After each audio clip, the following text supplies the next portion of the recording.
Oh, well, good morning, good evening, as the case may be, and welcome to Conversations with Jack.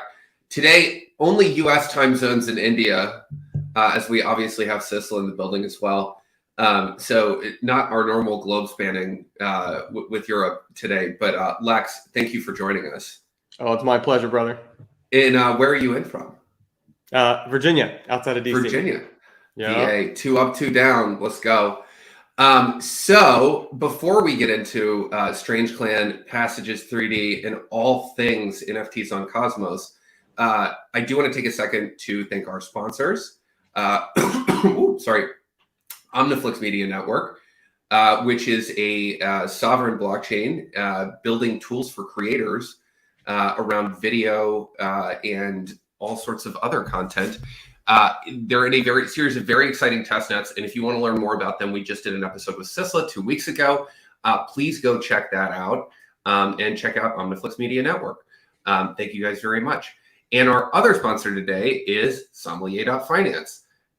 We are curating the finest liquidity in all of DeFi, and if you'd like to try the easiest way to add liquidity to Uniswap V3, please go to app.sommelier finance today. We're working on a lot of exciting stuff. I'm hiring people. Things are happening. I don't have anything to report right now. So for all those people asking me about some things, just stay tuned. We'll get you. All right. Well, with that, Lex, do you want to tell the folks a little bit about yourself and sort of how you got into blockchains? I would love that. So basically, I've been in tech and media for a long time. Personally, I'm an artist and storyteller. I do writing, art, and the technology was something that came naturally because I did a lot of digital work. First it was Photoshop, Illustrator, then I got into 3D stuff and started a studio around doing 3D rendering animation. So was in a very tech-focused art space and naturally kind of I got into a little bit of development myself on a very basic level, because you tell somebody you do graphic design and immediately they're like, and WordPress, right? Like, in websites, like you can build me a website. My nephew says he could do it for $5. I'll give you $250. Yeah, pretty much. My mom, I built a monastery website for my mom one time, and that was the last time I will support a production website for users that aren't me. But anyway, so I feel you. Yeah, no, absolutely. So, went through the whole studio growth phase, and, we got into a lot of different things. We got into the development flow as we started doing more interactive 3D content. So WebGL, real-time 3D customizers for the web, lots of fun stuff. We really got a diverse, and even just like scripting in Blender. And that was, I didn't get into that. So I brought in other people who could help with that. And that's how I found just some really wild talent in terms of growing the team in the technology direction. Then we got into virtual events and, started building out what is now Passage. Did some events for Amazon, Scooter Braun, Capitol Records, American Girl. And we were cultivating what does an online experience look like? What should it look like? We had a lot of cool ideas that have grown into where Passage is now. And blockchain became a part of that really only about a year ago, when, because I've been aware of, blockchain for a long time. I didn't understand it, and I didn't knock it. I love the idea, but I just didn't understand it. I recognized I didn't understand it. And so, when it clicked for me was when I understood just the value of the network, right? The network itself, that's the value. That's why Bitcoin has value. That's why anything has value, is because of the, which connects in the gaming space. When you talk about how does pay to earn win, right? Where's the money coming from? There's inherent value in a group of people collaborating on anything. In blockchain, they're creating security. In games, they're creating stories. But there's all sorts of intricate, value that comes into play when people come together, and we don't recognize that. So yeah, power of the network. Got into Akash was actually my entry into Cosmos, and probably anybody who's heard me talk before knows that's how I got in. Huge Akash fans, because we've been doing these live events and watching the bill rack up as people come into our WebGL experience. We were doing fun serverless stuff with Firebase and but we had elements of Amazon in there as it grew, and especially as we got into a lot of the GPU compute stuff, because Google was not as fun for that. Well, GPUs are real expensive too, on Amazon especially. Well, I've got a Titan RTX in that machine. I know. I was gonna ask you about that. Yeah. That is some serious hardware. It's every time I see stuff like that, I'm always like, man, this MacBook Pro I have is kind of lame. I'll build you a PC. We'll do it. I don't do Hackintosh stuff. But one of the things that makes me think about is, I think that there's this sort of tendency in blockchain to say, like, because we have this new paradigm here, only people who are OGs or blockchain native can really understand what we need to do with this technology. And throughout my career, that has been resoundingly incorrect. And some of the people with the best ideas and some of the best entrepreneurs in the space came in from outside with experience in sort of a closely related space and said, hey, this is the tool that I've been looking for years. And I finally found it. And like, your story really fits that mold. Yeah, absolutely. Well, and give it 20, 30, 40 years when there are no more OGs. It's so new, it's easy to say that, right? It is. But give it time and everyone's going to be a newbie. But I think that's kind of the biggest mistake a lot of blockchain companies make is like, we only want to hire blockchain people, which is just like the dumbest thing I've ever heard, honestly. And none of my guys were blockchain people, right? I mean, they're just brilliant developers picked up, and they had worked in Go and Rust. I mean, my guys built like a rendering engine in Rust just for fun on a weekend. And that's real hard. That's harder than a lot of Solidity dev out there by far. Yeah, right. And so, just working with crazy, brilliant people, it's like they'll pick up the stuff. But that said, I mean, shout out, we're looking for a blockchain lead because we do want some of that, not OG experience, but somebody who's been through it. Like we recognize somebody's been doing it for a couple of years, and like there are definitely positions for that. And I don't want to discount that, but it's less than through the ringer. Yeah. Right. You need somebody to teach the rest of your engineers sort of like the ins and the outs of the particular system you're using. Right. And just what are the likely things you're going to run into in terms of security issues, in terms of usability, whatever it is, So that is helpful. But at the same time, we built our contracts. We've had, we've been constantly seeing input and feedback. I mean, we've talked to you, we've talked to, Greg and the incredible people at Akash, the Osmosis team, OmniFlix team. Like we've been trying to communicate actively with as many people as we can. And I feel bad at some point because I'm just like, throwing these questions. I know nobody has time. Everybody's hustling, building something, usually building 10 different things, right? Especially OmniFlix and you guys. And, we're all entrepreneurs here. Right.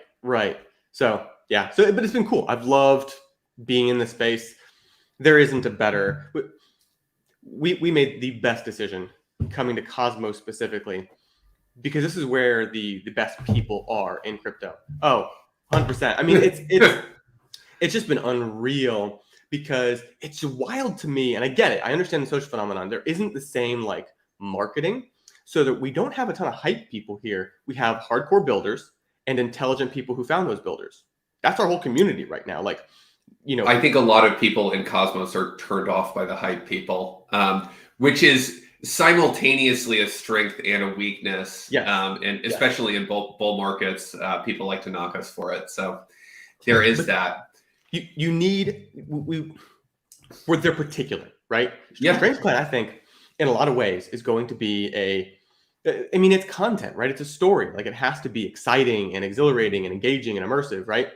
And it's a game, right? So ultimately it has to have some of those elements, some of those like, oh, it's pretty moments, right? Like, and it's funny sometimes, we put out some videos, previews and stuff, and I see like the deep hype desire behind all of the for the community, right?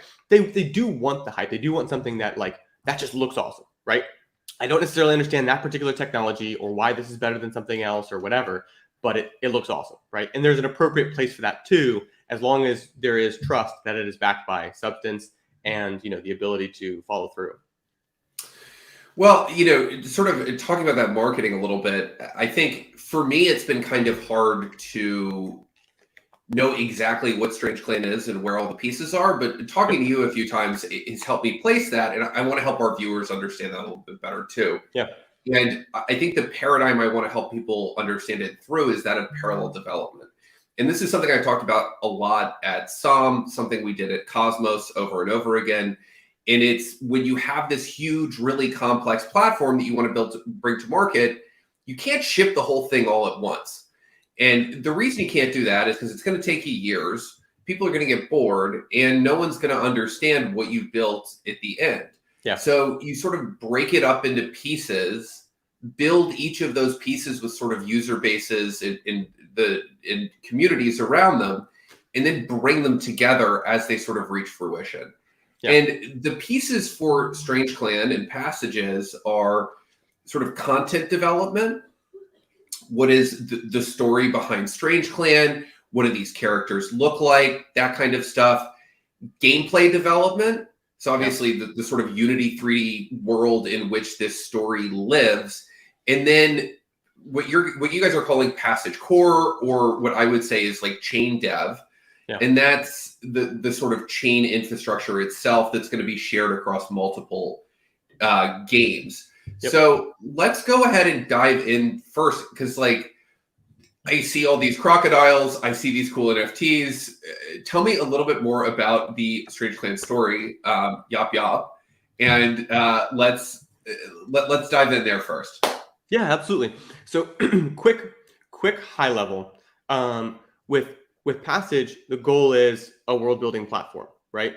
And what's so nice about trying to build like you were saying, narrowing it down to something that's like a manageable chunk is not having lots of money, right? If you just keep funding low and a tight team, you've got to take it in manageable chunks, right? And that's how we got the product that we have that actually works, because we had to have a working product that did something valuable, right? I just on that, like keeping lean until you find product market fit is one of those things that startup people will say over and over again, but it's just like, it's one of the 10 startup commandments. Mm-hmm. If you raise too much money, it will kill you. Yeah. If you hire too quickly before you find product market fit, it will kill you. Yeah. And the reasons it will kill you is because it will solidify a structure around something that doesn't build towards your goal. Yep. And this may not be immediately obvious, but it will kill you nonetheless. And I think that there's a lot of sort of zombie projects out there in blockchain that have raised too much money, hired too quickly, built structure too quickly. Yeah. And I think that Cosmos has really resisted that in a lot of ways on the broad thing. Yeah, so many good. I feel like this is the nature of the community, right? They're looking to the future, but they're building for today, right? Yeah. It's the best balance I've seen anywhere. And then, I'd love to say, the lean startup thing, that was my idea. That was intentional, but really it was just a providential act of God. We were poor, which is good. It benefited us. And so we want to build this world building platform where anybody can, but first we're just building a few worlds, right? So we're building them ourselves to figure out more of what the tools should be as we build those tools to, extrapolate the system, right? So StrangeClan is a passage world, right? That's the structure and the branding, whatever. And the story is interesting. It started off really simple and honestly was totally unrelated to the real world, infection scare. But there was I had this idea of this infection, right? Like, oh, this is going to be a cool, like big picture dynamic that doesn't necessarily set character against character. It's kind of like, characters against the world, right? Against these circumstances. There's something happening. Right. But ultimately it's become, and we have a big background in story. All of us are really passionate about, good storytelling, whether it's like Zelda, classic Zelda, or like Miyazaki, right? Did you play D&D growing up at all? I didn't. Like, I have like a beautiful moment when I was like 14, eating like peach rings in my buddy's basement playing D&D, like one time. Yeah. But that was it.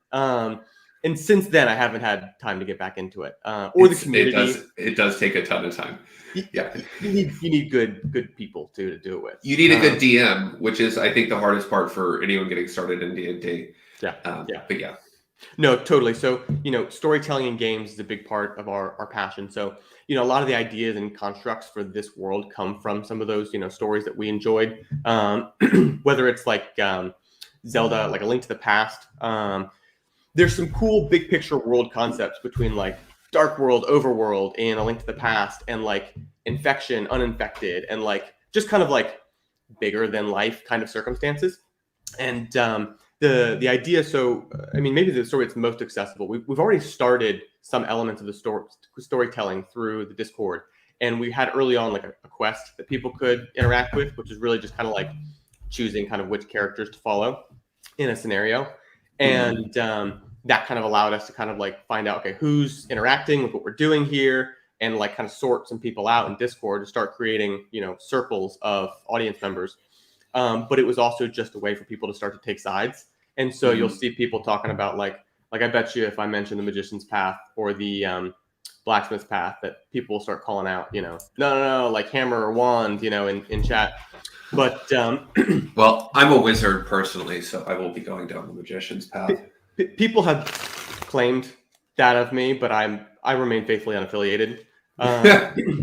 So basically, we're following some characters that are fleeing something terrible that happened in the city, right? It's being burned down. Like some people have changed, and like something's going on, right? Like they don't know exactly what to call it yet, except that like this is like making some people, like I wouldn't say possession, but more like being possessed, and less like zombies. Like Walking Dead, not really my thing.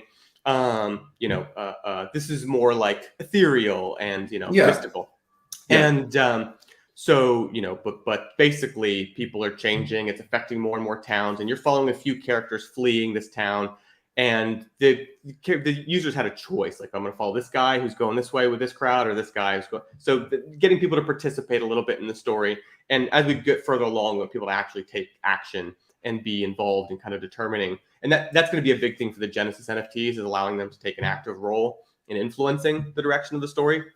But basically, the big picture arc is that these characters are fleeing. Ultimately, they're going to come to a moment where they realize they've got to get like actually off this continent because there's nowhere to go. They're being trapped along the coast. And so the whole prologue is going to be about that process of trying to get off. And there's elements that we're working on that are going to be, we're actually hush collaborating a little bit with the Osmosis team to work on some really cool like DeFi elements that live underneath the narrative. So it'll be very, I don't want to say hidden, because you're going to realize at some point, like, oh, I'm like making tokens, like that's cool. But it's not going to be a pretty interface on DeFi. It's actually going to be a game. It's going to be, story based and very, but the prologue is going to be too. And as much as I want to be like, man, this osmosis thing is cool, but it's not that cool. Every time I turn around, I'm like, they're enabling Cosmwasm, or they're doing something cool like this. I'm just like, God damn it! I know. I mean, that's the thing is, I was in crypto long enough to realize how terrible, how wonderful Uniswap and MetaMask are. And then to realize, what do you mean there's something better, right? And Osmosis was just worlds apart. And now that we have a stable coin, with UST and stable coins, right? Yeah. But, a US stable coin, it's a whole new ball game. It's a great platform. It's been hard pressed to touch MetaMask, since then. Like I really gotta want it, well, most of the things that I do don't merit an Ethereum mainnet transaction costing hundreds or low thousands of dollars. Yeah. I was joking with a friend recently. He was like, he had a couple $1,000s over in Mirror Protocol that he had moved over the bridge, and I was like, it's not worth the gas to bring that back onto ETH. Yeah, man, that's just scary to me. Like you say, a couple. I remember being like an early investor and trying to like put $500 into something. And it's just like, okay, cool. You mean $600? Because you got to like, add dollars to your initial purchase price, whatever token you're trying to get, if you're using MetaMask or if you're using Uniswap. Yeah. So mainnet ETH, it's a battlefield. Yeah. So that said, stoked to be building a play to earn, a DeFi experience on Cosmos, because this is where we have the best user experiences. And people are going to be able to do some exploration. They're going to be able to interact with the narrative. We have partnerships with really awesome storytellers. So like one of the guys we're working with is Prince Zuko from Avatar: Last Airbender, the guy who voice acted there. And we've been talking closely with the creative director over at Funimation and looking for opportunities to bring in cool, recognizable talent to what we're doing, because we want to make a rich story, right? Like we want the story to be like, oh, is that like so-and-so voice acting that character, right? Or like recognizable artists, like unique art styles. People in some of the people in Discord can tell you about some of the concept artwork that we're doing now, and bringing in new artists, because the story and the content, creating quality storytelling experience is super important to us. And the goal there is that people would be able to start digging in and getting some use case out of their NFTs and the token as well. So that's what we're working towards. It's one of our earliest goals with the StrangeClan experience, is that people will just be able to start using it and doing that. That's the StrangeClan Prolog and the story. Ship and iterate. Yeah, exactly. So with this sort of idea of ship and iterate, let's talk about gameplay dev. A lot of cool stuff in the works for content, and like I love this idea of sort of building the world collaboratively with the community. Like I think this is one of the unique things that is allowed in Web3 that we have not seen really in sort of traditional game dev. Pairing a really strong development team with this sort of community-oriented story building, very, very cool. So talk to me a little bit about StrangeClan Prolog and how you guys are sort of building out that experience iteratively as well. Yeah, absolutely. So, I mean, with the Prolog, the early goal is just going to be able to get people to, it's going to be, not to throw shade, but a better version of DeFi Kingdom, right? With a more rich story, better graphics, voice acting, some animations and things like that, to just make it feel more alive and not just, like a website. Yeah. And we've got a lot of background in like WebGL and combining some cool 2D and 3D elements in the browser, right? And so early goal is get out some basic features for people being able to have farming mechanics within the story, right? Like, hey, I'm going to like do this thing and that's going to produce a certain amount of tokens, right?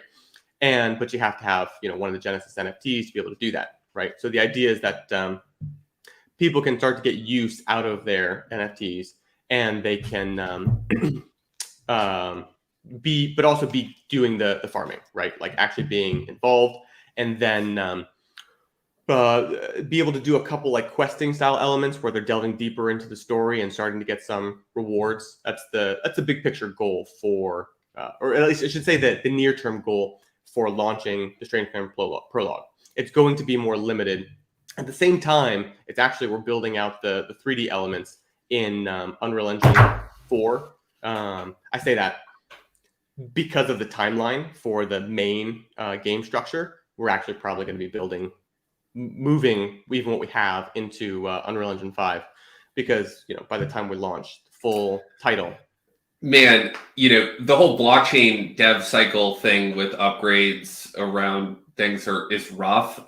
Being exposed also to a 3D engine upgrade cycle is also exceedingly rough as well. Yep. Yeah, totally. But that said, I mean, the people we're partnering with, so part of the way that we're scaling, so the cool thing about StrangeClan Prolog is it's going to be a lot of like really our most our best trained flows, like the design, the art, and the content side of things, mixed with some blockchain development and some web development, right? It's not going to be super deep into the more time intensive 3D game mechanic stuff. It's going to be a little bit more simple. But then at the same time, we have multiple teams that we've partnered with. So we have a bunch of in-house 3D artists and concept artists and gameplay artists who are doing animations and assets and things like that. But again, we're a small team and trying to grow slowly and intentionally. So we've partnered with some teams in like Poland and Ukraine who are helping to scale up some of the character work, some of the level design, and asset design for the different spaces. So that stuff's going on simultaneously to us working towards, for one, marketplace launch, but then also StrangeClan Prolog launch and the 2 tokens. So that's where we're at now. We're doing a lot of like gameplay testing, building out the functionality in kind of like a limited environment as we're building out more of the content. It's a cool workflow, but the biggest thing is that we're scaling by partnering with other teams as we're building our own team as well. Awesome. That's really exciting, and continues this kind of idea of iterative development. So I was just, while you were talking, trying to read through the comments, and this is by far the most active comments section I've had in a conversations with Jack. Just FYI, StrangeClan community strong. So with that in mind, let's sort of dig into the chain dev, because this is where I first started talking to you, Lex. We were talking about sort of like how to build out the game. So I think you guys have decided to build on your own sovereign chain, which is fantastic, and Cosmos offers a lot of reasons to do that. Yeah. What are you guys going to be building out? What are we building out, or when? What was that? What are you guys? What are the different pieces of what you're going to build out there?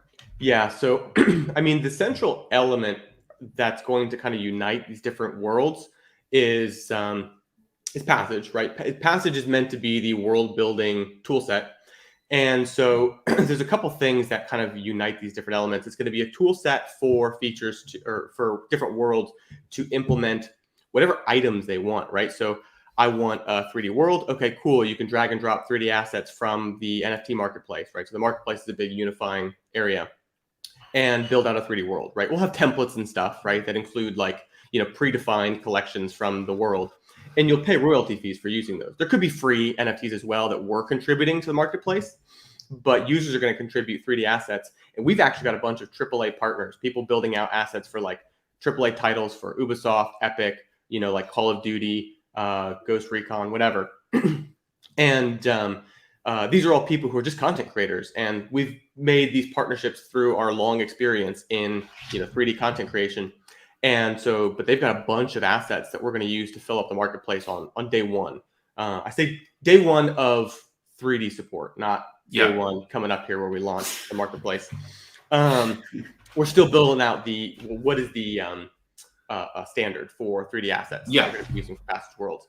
So, okay, so you have 3D tools, right? Pull together a world, right? Well, I also want, and by default, the world will be powered by blockchain technology, specifically decentralized compute. That's going to be kind of the you don't really have an option here. That's what these are built on, ideally, right?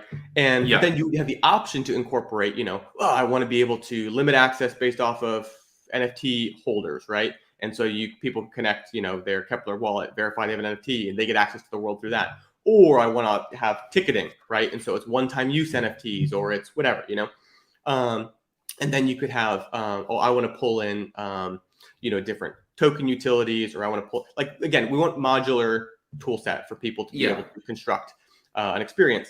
And we're building out for a couple different applications. We already have partners who are going to be launching remote workplaces. And that's what we're doing. I mean, we meet every day in Passage. And so our team does our communication there. And it's a really incredible space for communication, collaboration. And we're building out more features for that, things like whiteboards and being able to, play share screen within the 3D space, or especially in the case of, one of the teams that we've talked about, that we've talked with about implementing this is the high-res team. And so, we're trying to get them to lock down building a 3D office for their space, because imagine in a game development because it's a game development studio, if you could, be collaborating in a call, but it's 3D, and then just kind of flip a switch and be like, hey, we've got to review this level design. And then you're walking around the level that's still in progress, leaving notes and stuff for the creative director or the artist or whatever. And so it makes sense for a lot of teams that could be remote because of all the digital workflows. So remote workplaces, events, and we're building a world called Blockhouse for events. We've got an NFT art auction coming up. We're going to be doing some music events with music artists launching NFT collections that will go on the Passage marketplace. So right now we're building the specific use cases, but we want to extrapolate those into tool sets, right? Yeah. And how does the sovereign chain come into this? We're still figuring some of that out, which is why we need that blockchain lead, or why I'm going to be pestering Jack on Telegram, asking lots of questions. I think there will be a starport to Kasam Wasm. It gets you most of the way there, and then you can build the rest of it on top. Of course, So it's not the how, just it's say the it. why. It's the why, Yeah. right? Like, why would you? I mean, when it comes to Cosmos, yes, there are so many incredible tools that Yeah. give you the how, right? How do you do that? But why would you make certain decisions? What are the different trade-offs and things like that? And ultimately, obviously, assembling a validator set is one thing. Not that we haven't had, shout out to all the people who've reached out, being like, hey, like, we want to be a validator when you launch. I think you guys will Passage3D. be able to put together a So strong many- validator set. So many great people. Yeah, so.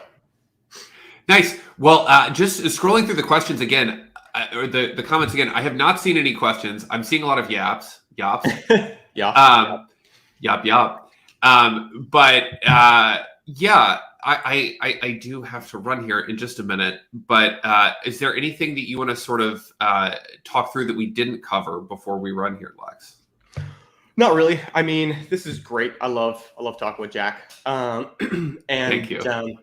It just so everybody else knows. I mean, Jack was one of the people that I reached out to early on, looking for feedback and guidance. He was one of the ones who directed us to to build the marketplace on Juno, and that's given us an opportunity to get started, a lot of functionality, because our goal is to deliver. Like, we want you guys to be involved. Ship. Exactly. Let's go. And Juno lets us do that, right? Juno gives us the opportunity to build out so many of these pieces before we have a sovereign chain or, again, other elements. And so, yeah, but that said, growing the team, anybody who wants to be a part of what we're doing, if you're a blockchain developer, great if you have Cosmos specific experience with the SDK and Rust Go. But if not, if you just have a good background in blockchain and, are a talented developer, we're looking for people. So reach out. And yeah, we'll Nice. collaborate. Crusader W asks, when can I use Passages3D as a co-working space? Oh yes, Crusader, you are a trooper. There's different people who've reached out, like Crusader, asking, like, we want to use this. And right now, the big limitation is it's very custom. Because it's so custom right now, it takes a lot of dev time to boot up a particular world for a team or for whatever. It costs more money. And so it's prohibitive for most people to get into. And beyond that, even if you could pay the money that it would cost for us to make it, we're still growing the team. And we've probably already mildly overcommitted. Not available yet. Not yet, and if you're not overcommitted, you're not an entrepreneur. Somebody also mentions that Jack needs a StrangeClan character, and I would totally agree with that. Tyler and I both, as Strange Love, need StrangeClan characters. So that's awesome. Lex, well, this has been a fantastic chat, and I've really enjoyed getting to learn more about this. And I think we need to do this again in like a couple of months and talk more about. There's a few pieces I'd love to dive more in depth here. I'd love to see a live demo of this Passages3D thing. I'd also love to sort of like get an update on how the story is progressing. Yeah. So maybe we do this again in a month or two. That would be a blast. I'm down for it, man. Well, Lex, thank you very much. And I do want to say thank you again to our sponsors, Sommelier and OmniFlix. And we will see you guys next week. I don't know if we have a guest yet, but if you want to be on Conversations with Jack, holler at me. Catch you in a bit. And thank you, everyone, for coming. And yup. Peace, folks.